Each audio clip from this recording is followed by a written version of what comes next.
Right, here we go. So we've got me today. Jason is off sick. We have IT issues going on throughout KW, so that took me off course this morning. So I apologize for being tardy and a little unprepared. Before we dive into the statistics, who has anything in particular they want to discuss? There's obviously been a lot of press out there recently, real estate related. Does anyone have any big questions, any big news articles they've seen, anything they want to talk about in terms of how they are relating the real estate market to their clients?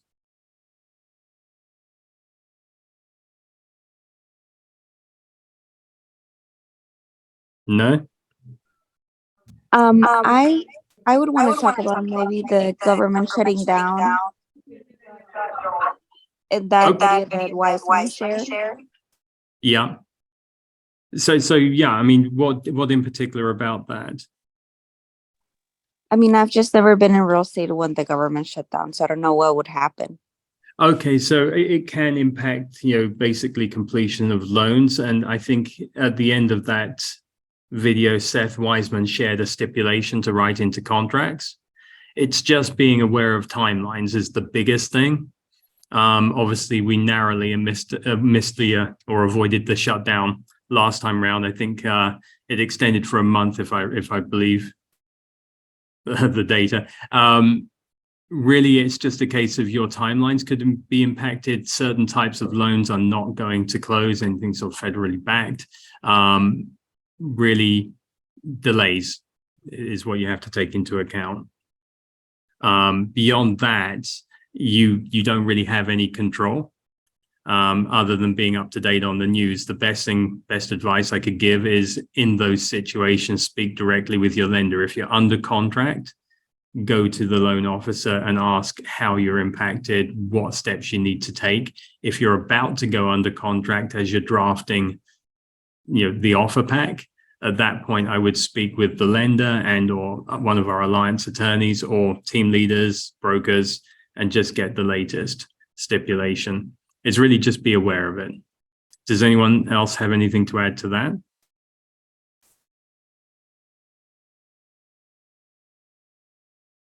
Quite a crowd today, huh? Okay. In terms of press, it continues to be a mixed bag depending on which source of media you're following. The skies are falling or everything's okay. So I read articles this morning from 3 different sources. The general consensus is that rates will continue at the current levels, maybe 8% by the end of the year. Inventory remains suppressed. Prices will continue to increase, at least for the foreseeable future.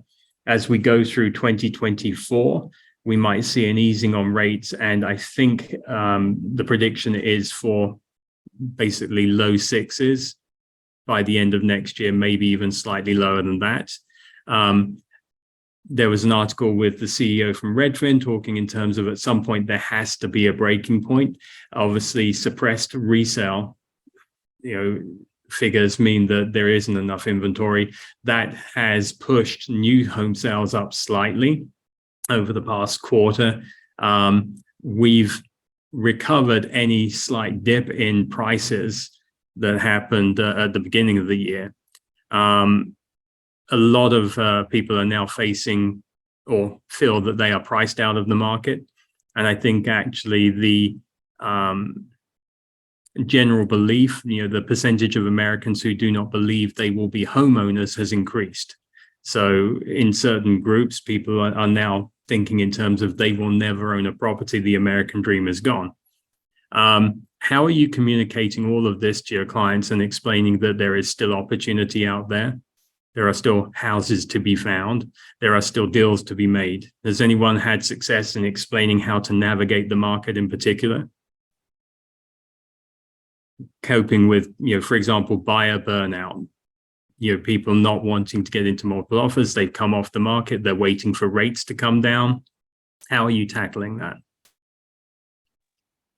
With there not being so much competition, you can negotiate closing costs and do like a 2-1 buy down. So they can have an affordable interest rate in the meanwhile.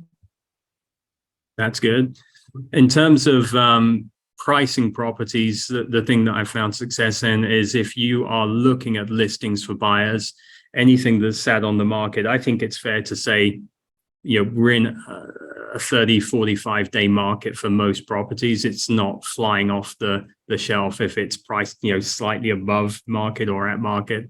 You have to be really aggressive with pricing to get people, get the fizz, bubbling away and people making multiple offers. If you miss that window though with pricing and you're 60 days or 90 days on the market, I'm seeing real opportunity for buyers. Sellers, are stranded at that point. Everyone's perception is still very much linked to the COVID days of if it's not sold in 24 hours, the house must be toxic. After 60 days on the market, they're definitely not getting what they could have in terms of a purchase price or a sale price. So targeting your searches to find houses that have sat there will give certain buyers an advantage. You can go in and offer less. As far as clients, selling prospects, how are you communicating to them that they can still sell, do well, move up? Why should they list now? Has anyone found success with a particular script or?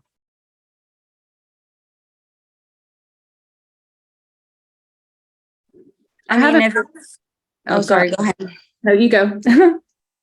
I tell them that if it's priced right and we present it right in the market, we're still going to have offers. Not so much activity like before, but there's still buyers out there that are looking right now. And the ones that are serious.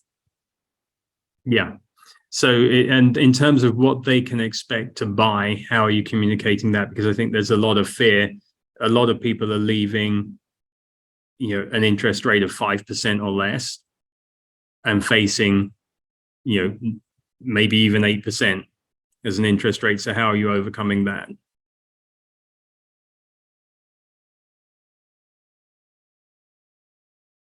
Is anyone overcoming it? No.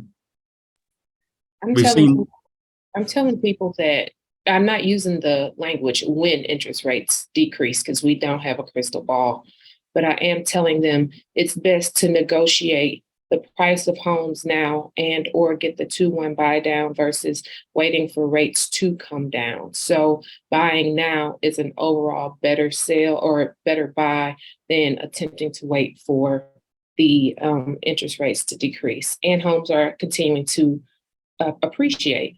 So buying now, you could get that appreciation and see that by doing this now at a lower price than waiting for everyone else to come off the fence, which is going to lead to multiple offers and having to pull back on the type of inclusion of, inspection and appraisal, all those different things we were doing back when the market was hot to get our contract seen.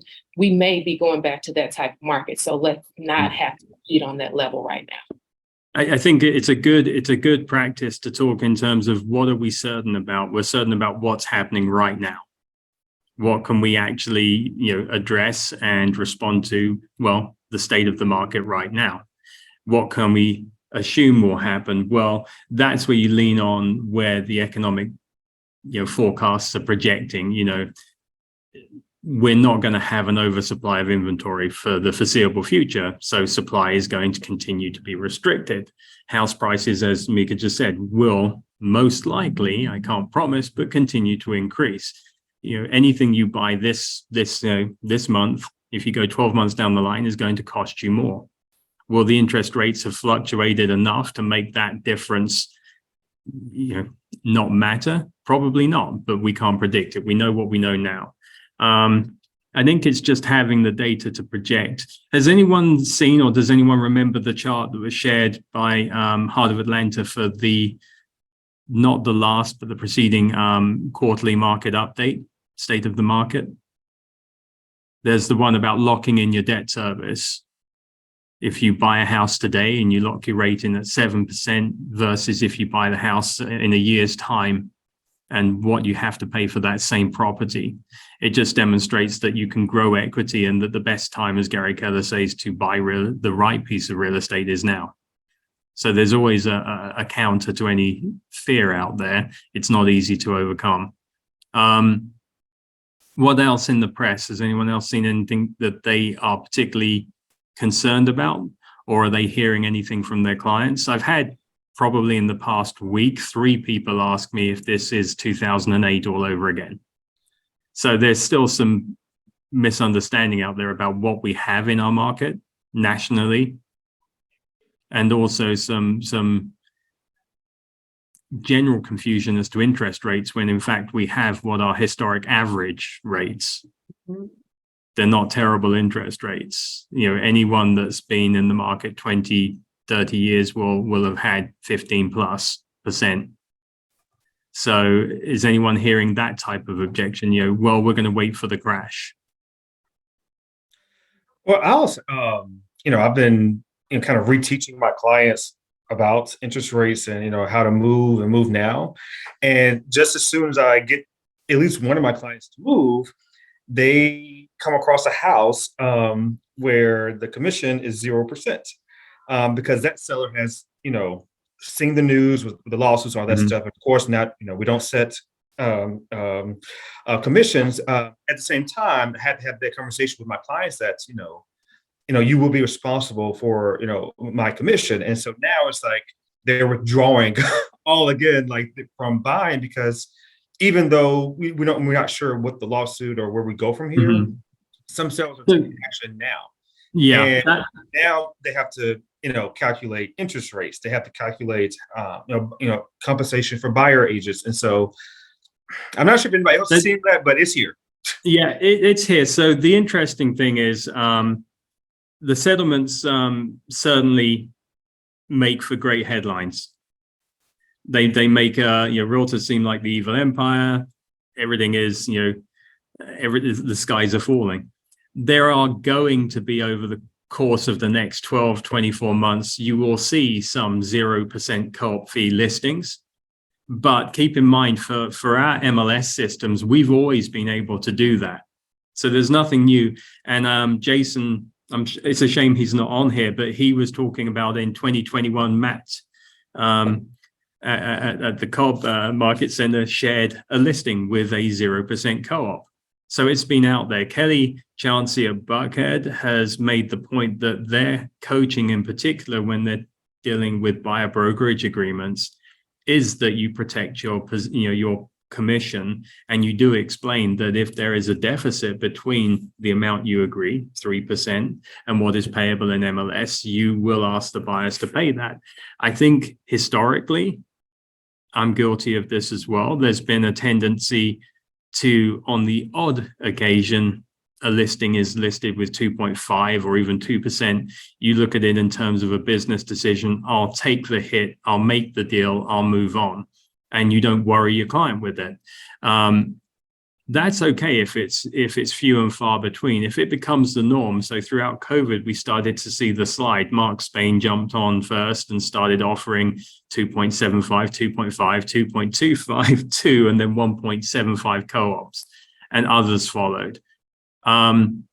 It's a diminishing returns thing. You can't do business without being paid. You can't run a profitable buyer side business if you're not earning the income needed. The conversations about value proposition are going to become more and more important. And the idea is that most people are willing to pay. The question of value is really more about what you get for your money rather than how much it costs.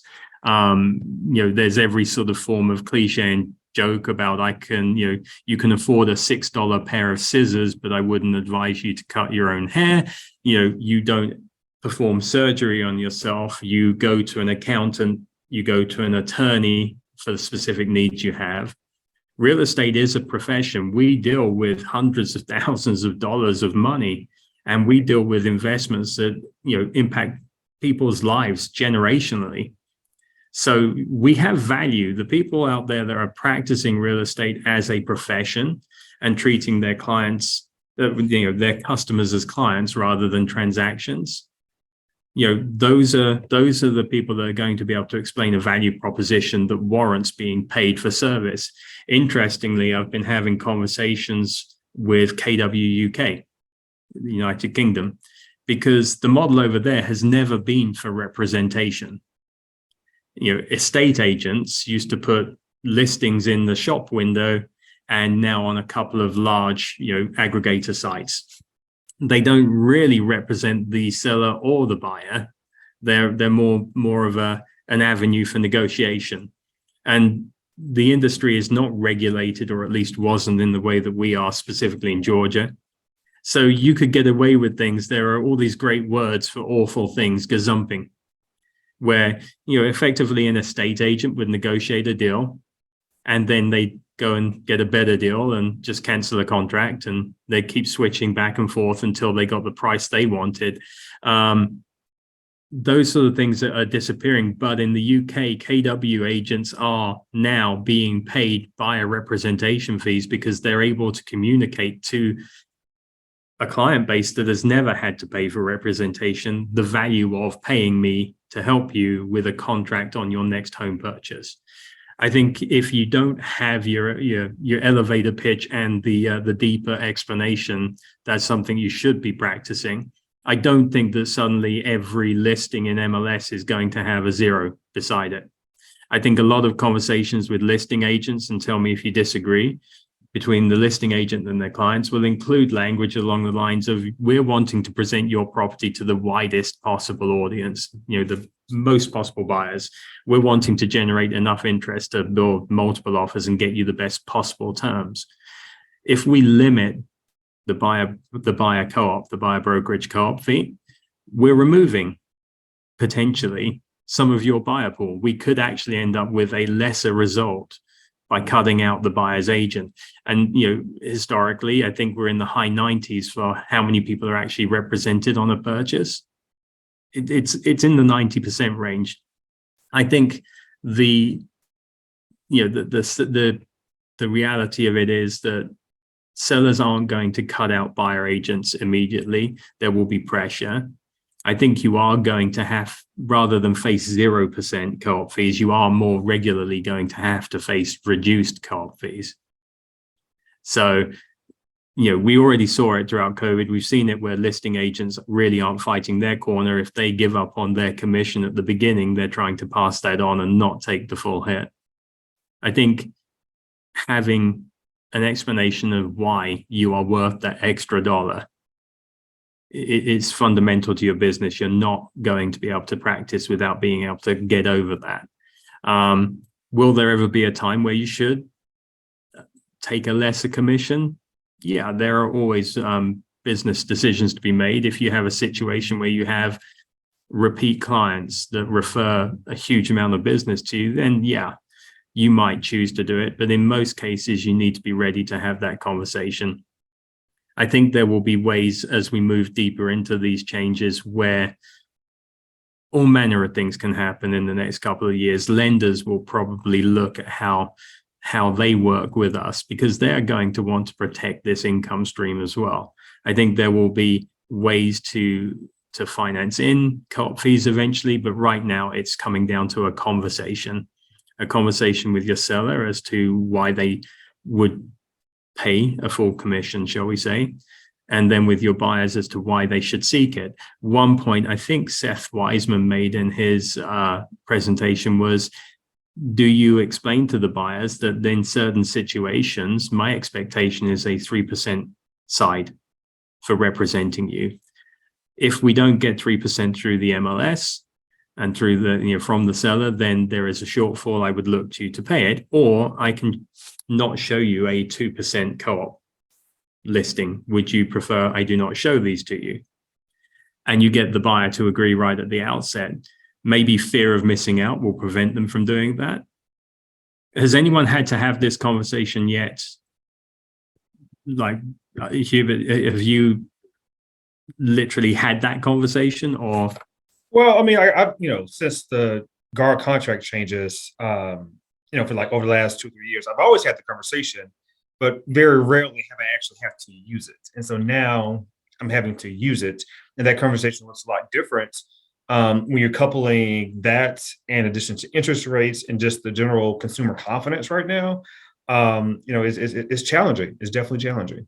I think it depends on the price point as well. I don't know if anyone disagrees. I think if you've got first-time home buyers who are already feeling scared and stretched, and affordability is its lowest level, I think, ever, in terms of how they assess that, the threat of having to find an extra, couple of $1,000s to pay a buyer brokerage fee shortfall, it's a big deal. Most people are coming with, just about enough money to get the deal done. They're maybe getting gift, letters and family money or other sources coming in. They're using the programs that our affiliate lenders have. The $3,000 that you can get back from certain programs. So I think it is difficult, and there's going to have to be a business decision in certain situations. If you've got higher value net worth individuals, I think that becomes less of a question. It's not going to be a dollar motivated thing for them. It's going to be a value motivated thing for them. Does it make sense to them to employ you and your expertise? So you're going to have several pitches for different types of buyer. I think there will be, I'm confident in saying that throughout Heart of Atlanta Group, generally, we will be discussing this in more detail. It is something that's going to be touched on maybe at the next market update, and certainly throughout trainings and things. I'm curious. I'm learning more about the language they're using in the UK. But it really just comes down to knowing your self-worth. You're not going to win every client, but equally, you've got a choice to make with your, so many hours in a day, so many minutes in your life. You're going to have buyers who will not pay you. They can't afford to, they won't choose to. So are you going to work for 1%? You can't work for 0. So what are you going to do? And how does that impact your economic model? Is it sustainable? Probably not. So then where should you target? Well, probably listings. You should dig deeper there. As far as the types of price points you try and target, it's not easy, but you've got to find a way to navigate it. If you're getting half the pay, you're going to have to do double the volume. It's going to be a grind it out. The upside, if you want to see it that way, is over time, what do you think will happen to the number of realtors in the industry? I was thinking about that too. Like, I mean, the people who are, committed to this are going to be around, but I think it would weed out, some realtors who can't communicate that value proposition to, especially buyer agents or especially buyer and seller agents. So I really do think our realtor or real estate agent count will go down. Yeah, I think so. I mean, it went up throughout COVID once people realized there was this big sort of great bandwagon to jump on where, really you didn't have to even have a sign to sell a house. You just have to have someone willing to work with you. So the numbers went up. They're already declining. Obviously, in our roles as team leaders, we're in touch with agents on a day-by-day basis. There's 20 years in production. And having been through the Great Recession just after I got my license, I have a large agent network, and it's definitely a challenging market out there. A guy that produces $60 or $70 million in volume texted me the other day to say, hey, how are things going? I can't give away a house at the moment. It's a strange market out there. If you've got people at both ends of the spectrum, you've got agents who maybe got licensed throughout COVID and never really dug into their skills. They just rode the wave while it lasted till it crashed on the shore. Those folks are struggling to find their feet. So my guess is, they'll disappear out of the industry. I think you've also got at the other end of the scale, people who have been doing this a long time. And I know, I'll speak personally, when there's a shift in the market, I have to go back and remember that generally my business has grown in down markets. It's the same context as Brian Buffini will tell you that, his busiest seasons when he was one of the top producing realtors in America were the winter months. when everyone else was winding down, business planning for the following year, or just taking time off because it's cold, it's wet outside and nobody's working, he would clean up, he would build market share there. I think the same thing is going to apply going into this, knowing your value proposition and how to deal with the buyer conversations, knowing how to encourage sellers to listen and lean into the fact that there are deals to be made and they can leverage the equity in their homes to buy up, that there are approaches to financing that can benefit them, that they can still make money. So people should buy, people should move. If you become skillful in those, was it at Family Reunion or Mega Camp, Gary Keller made the point that when you claim market share in a difficult market, you don't give it back. So everything you do now might be a little scary, might be grinding it out, but it's well worth it, because what happens in 12 months' time, because the sky isn't falling, everything finds its level, but your level will be higher for the work that you're doing now, the skills that you're applying now, the education that you have in real estate that's available to you through all the sources, Heart of Atlanta, KW, generally.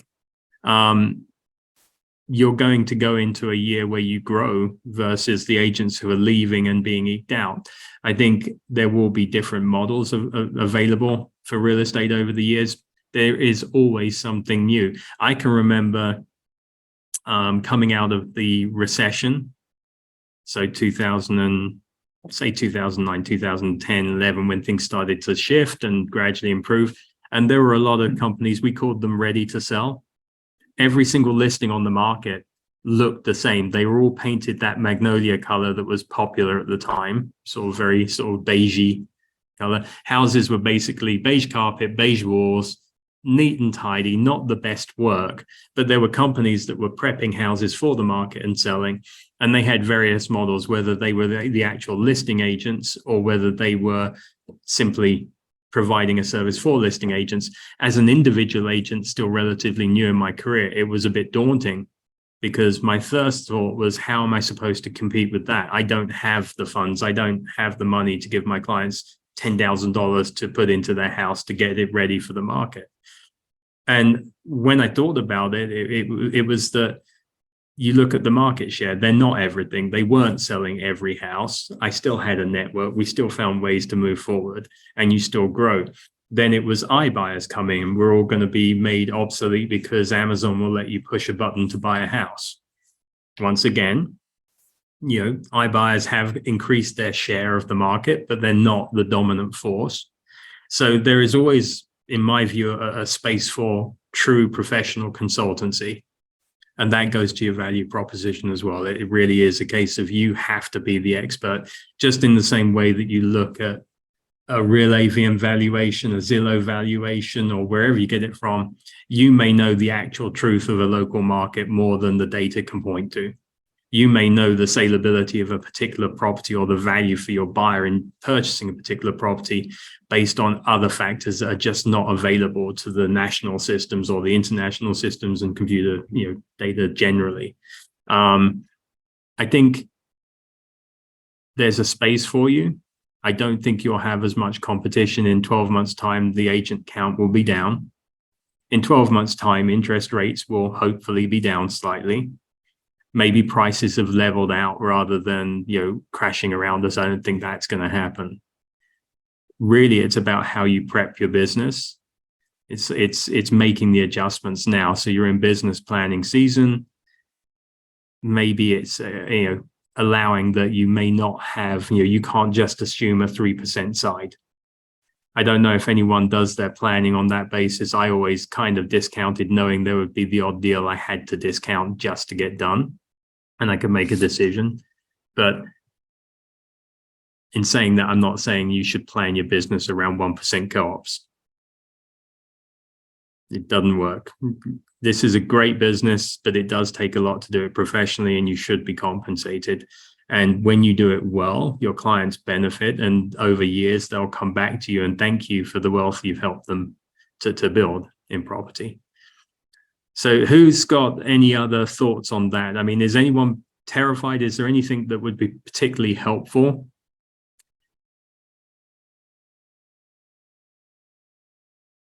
I think Kelly's probably leading the charge at Buckhead with the script practices and things anyway, yes? Yeah, she's doing a good job. I think this whole last, I don't know, conversation about commissions was super helpful for me. And especially what you said about, just make the changes to your business now. So we're still in business in a year from now, pretty much. Yeah. And I'm a new agent coming into this. And so it's a lot to take in, especially now with all the commission issues. I can tell you the really wonderful thing about being a newer agent and coming into a market like this versus coming in through COVID, where everything was in quotes easy. It was crazy, tiring. But the reality is, if you had clients, you were going to do quite well. The nice thing is that you've not experienced anything different. Yes, it's a lot to take on board, but that's true of any market. Absolutely. Doesn't matter whether it's good or bad, but you're coming into a market that has certain challenges. They're not terminal. You'll navigate them because that's what you will learn to do. When times, as they always do, everything is secular, there will be easy times ahead as well. You will be positioned to increase market share each time round. I think it's a bit like folks who are able to buy properties just ahead of COVID. Timing is everything. You can't time the market. You can only deal with what you know. But those fortunate enough to have bought in the climbing markets in 2018, for argument's sake, they've sat and watched COVID pricing just, go stratospheric.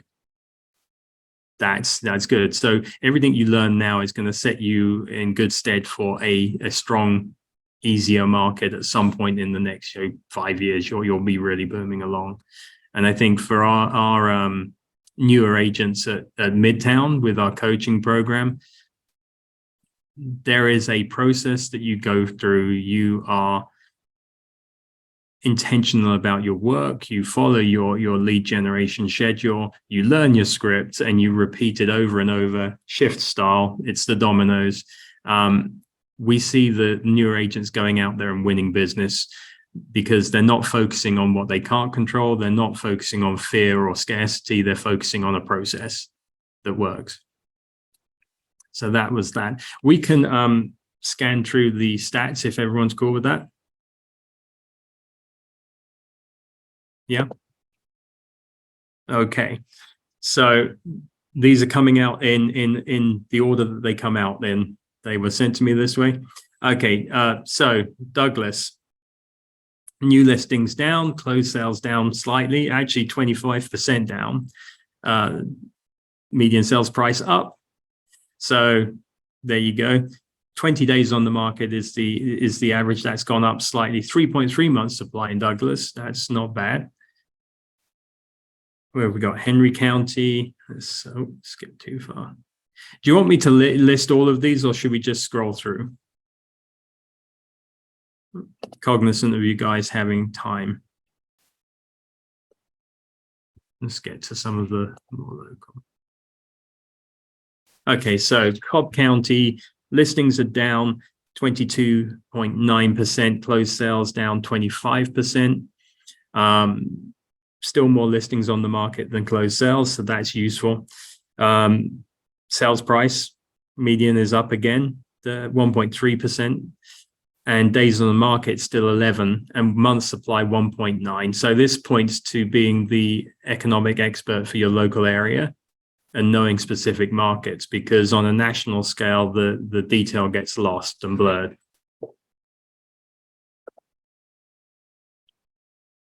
Everyone's tracking kind of similar. Cherokee County, okay, so 405 listings, down 20 odd percent, closed sales 300, down 20%. Sales price median is up. Days on market up slightly. Month supply is down again. It's very similar to Cobb County. Definitely seeing that restriction in the market, total homes for sale and month supply.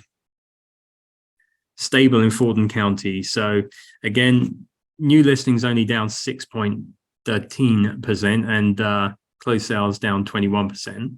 So inventory up slightly there, 3.2 months supply, 13 days on the market. And again, median sales prices are up. We're spotting a theme there. Bartow, again, median sales prices up, listings down, closed sales down slightly. And inventory is cruising between one and 3 months generally everywhere. Floyd County, very similar. Holding, again, 2.5 months supply. Okay, for Scythe, again, we're seeing actually a huge reduction in new listings, 42% down, closed sales 28% down, and the median sales price is up 14%. Days on the market now down 60% to 6 days on the market, 1.8 months supply. So that's a market where you have to have a bit of a knife fight, I think. DeKalb, okay, 30% down on its listings, 20% down on closed sales. Again, median sales price is up, days on the market is down, and we have 2.5 months supply. So we can see this mirrored time and time again. Virtually the same thing going on in Gwinnett, 30% down on new listings, closed sales down 20%, median prices are up, days on the market down, 2.2 months supply. I don't think we're going to see anything that's astounding. So we've been through, Henry, we've circled through. So really, this is not news, is it? This is what we've been living in for the past, certainly 6 months, 12 months. What do you think? But supply is going up. It's Yeah. creeping up, yeah, just creeping up. I mean, the worst supply figures in COVID, we were down to about half a month, weren't we? 2 weeks. So, I mean, we're a long way from there. But in terms of what we would call a standard market, you know, we are restricted. You know, we have to get more people to list. There's got to be, just in the way that there's a supply and demand curve, there has to be a point, I think, where the interest rates and the potential price make sense for sellers. I think there were stats that were put out by KW and by Heart of Atlanta Group that, you know, demonstrated just how much equity is sitting with homeowners. You know, and maybe people just don't realize quite how much and how that can be leveraged. You know, they think in black and white terms of the interest rate. Oh my gosh, it's 8%. I've got a 3% interest rate. They look at the house price that the property, the next move up may be, you know, they paid $400 for the house they're in, and they now look to move up and they're going to have to pay $800,000. It's, you know, they're not actually going deeper than that. They're just assuming it's a no. I think, does anyone have good lender partners that they have people chat with in a sort of no obligation way? Has anyone found success with that? I'm sorry, I missed that, Lee. I was saying, has anyone found success with trying to leverage their lender partners? So when you're talking to you know, potential sellers, the first response is, oh, you know, I don't want the rate, or, you know, what we want, I can't really afford. You know, there's a simple bit of work you do on your end to, you know, determine what the house may be worth. But rather than get into the funding conversation with them and interest rates in depth, maybe leverage the experts, you know, your friendly loan officer, to have that coffee conversation with them. Have you tried it, or just not seen that work?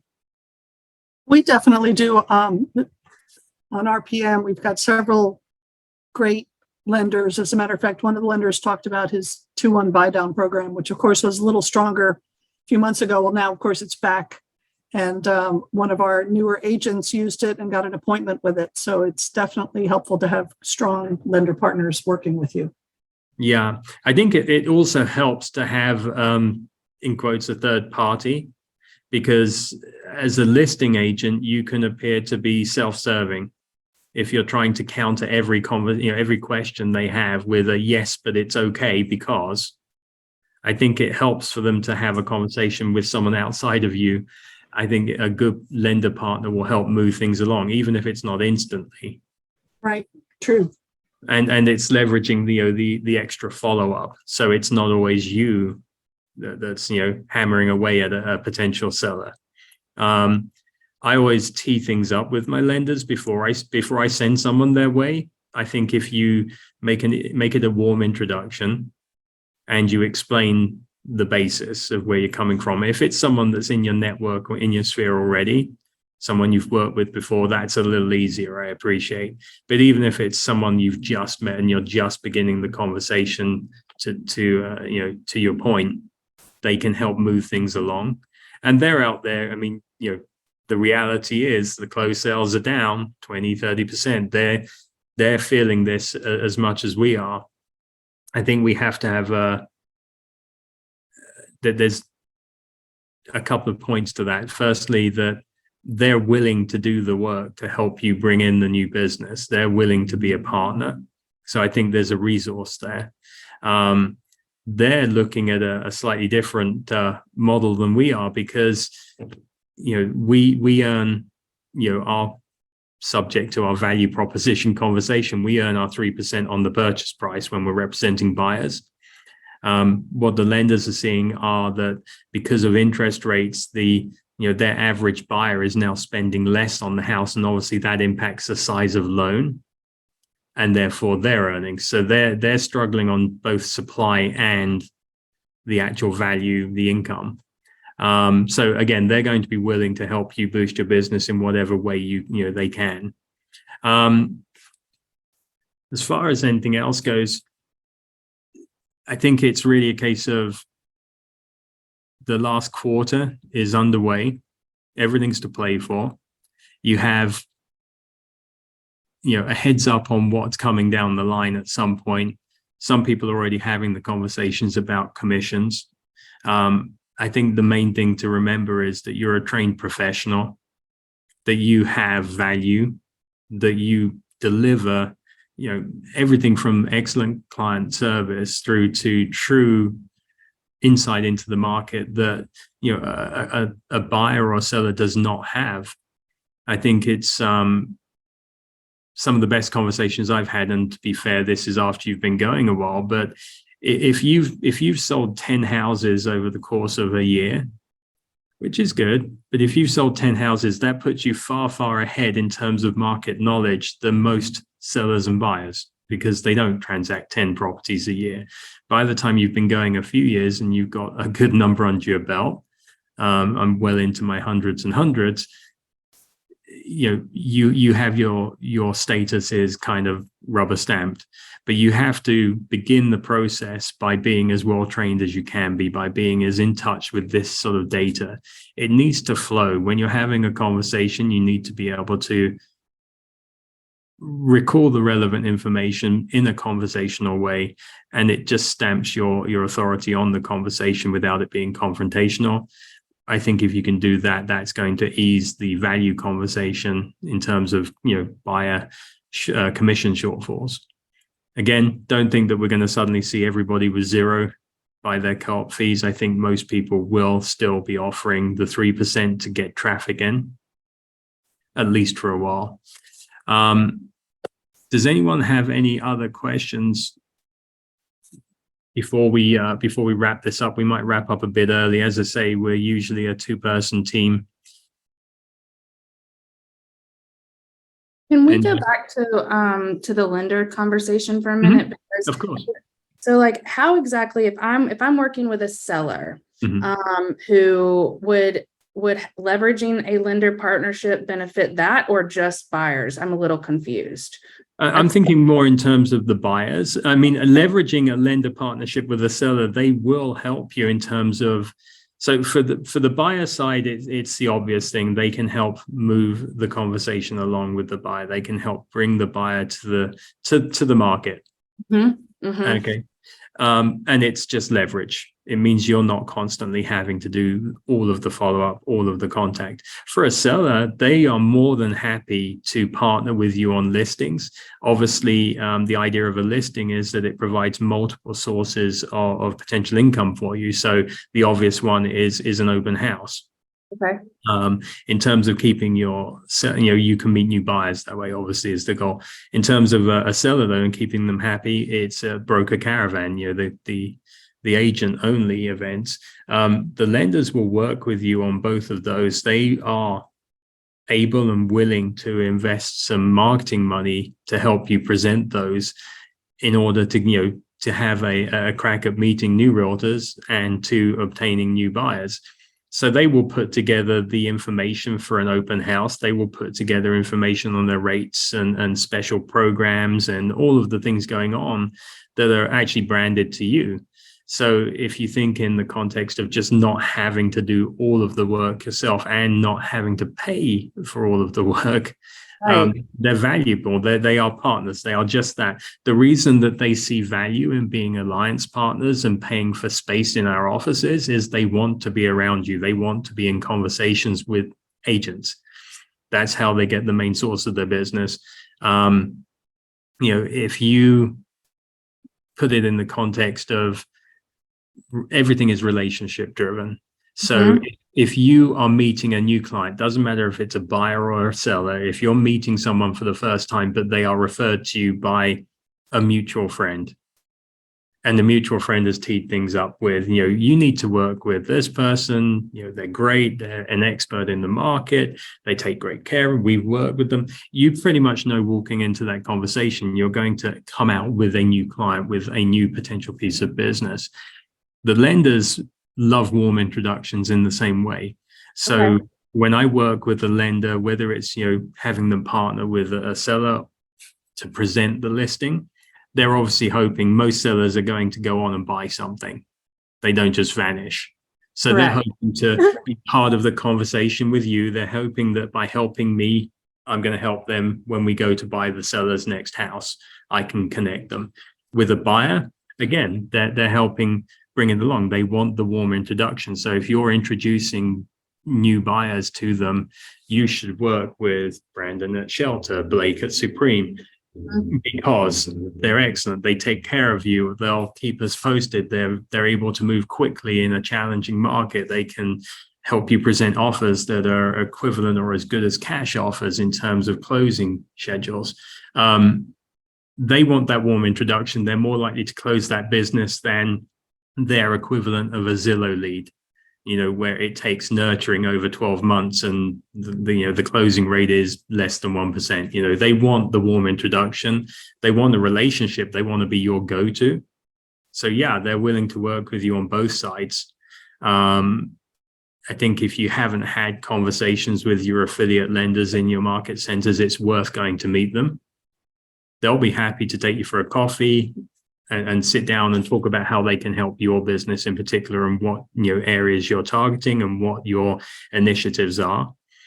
But if you think in terms of co-branding, co-hosting an open house, there's benefit to them and it does actually cut down on your costs.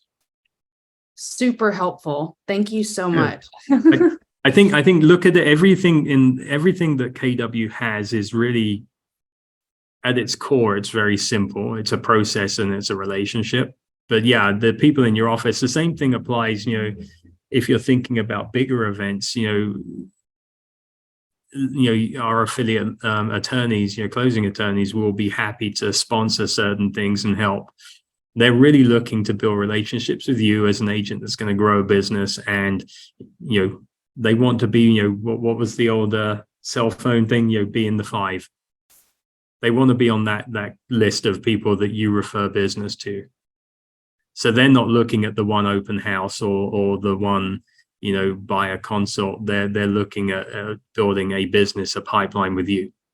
You're a lead generation tool for them as well. So it's mutually beneficial. Okay, sweet. That's super helpful.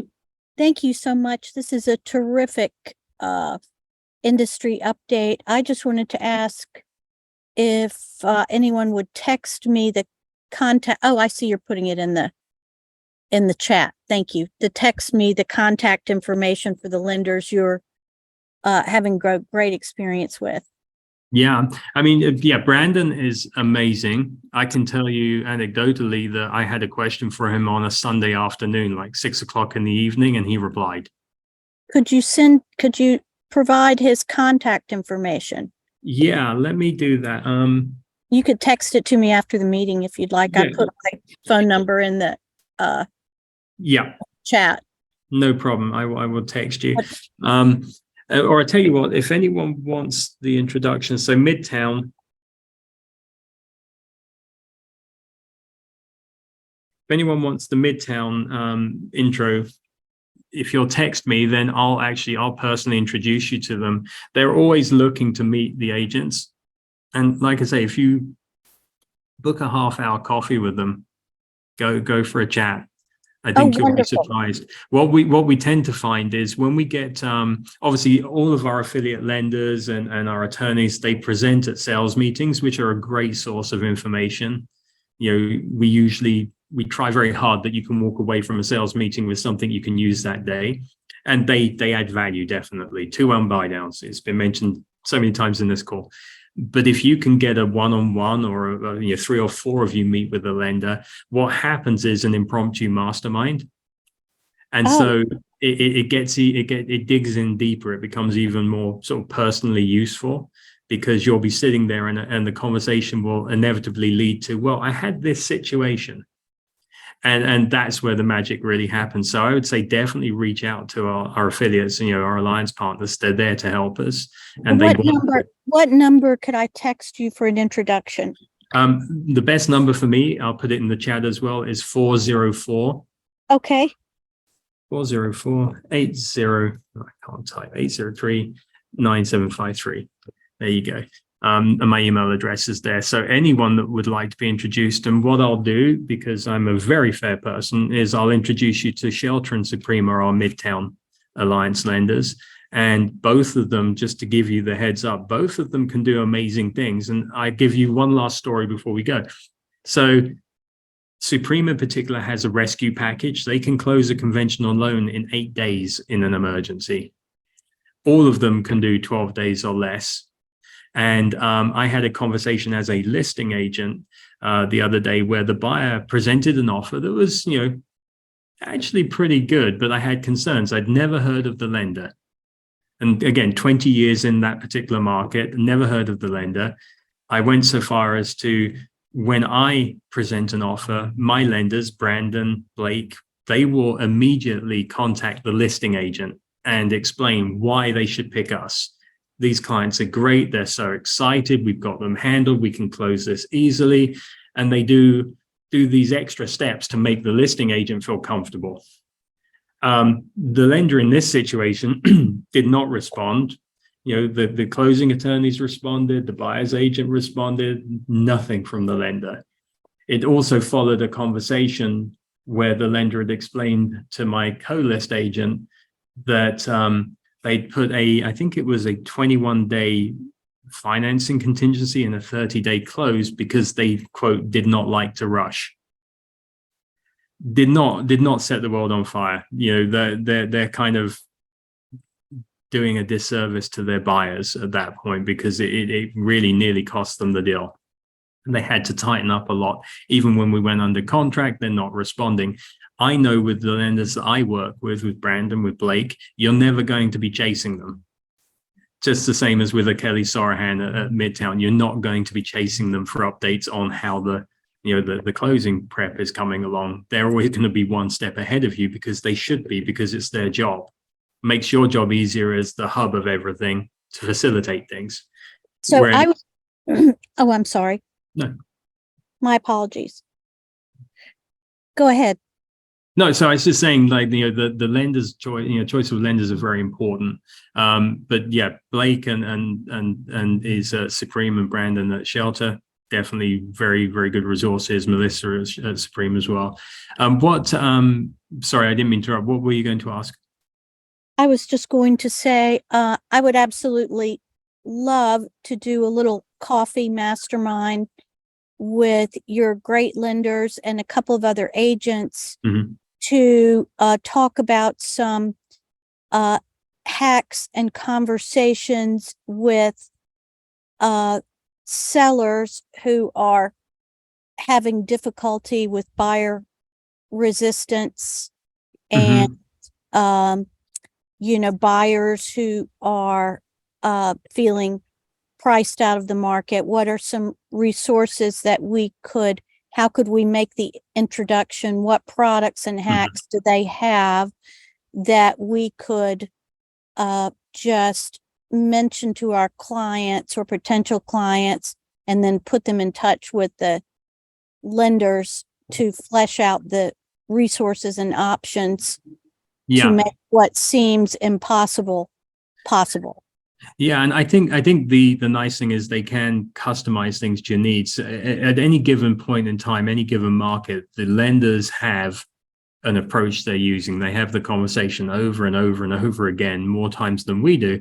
But quite often they can, for example, get a basic worksheet together to show you the cost of waiting, the cost of renting now for 12 months versus buying now for 12 months. And they can do a comparison based on for example, you have an open house on a $400,000 listing.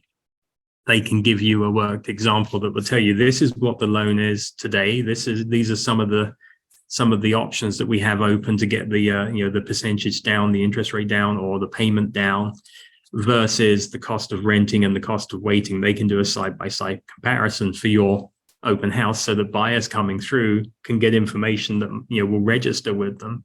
So yeah, there's all these different conversations. For sellers, they can do a similar thing. They can show the seller how they can leverage the equity in their home to get an affordable rate and loan on the purchase up. So yeah, definitely. If you guys text me, and I'll make the introductions, happy to. All right. Wonderful. Well, thank Thanks you, so much. Lee. Cheers. Well, you guys have a great day. Okay, you too. Cheers.